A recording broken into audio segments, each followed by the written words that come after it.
बेदावा बतावे नवा रूप के कहानी, सबसे शक्तिशाली बाटी दुर्गा भवानी, दुर्गा भवानी, दुर्गा भवानी।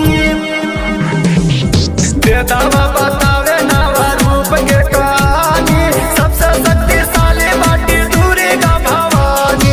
कृष्ण को बचाई जवन हथिया से, आवतानी माई मोरी रथिया से। कृष्ण को बचाई जवन हथिया से, आवतानी माई मोरी रथिया से, रथिया से। ज्योति प्रकाश, ज्योति प्रकाश, रामधनपुर, रामधनपुर।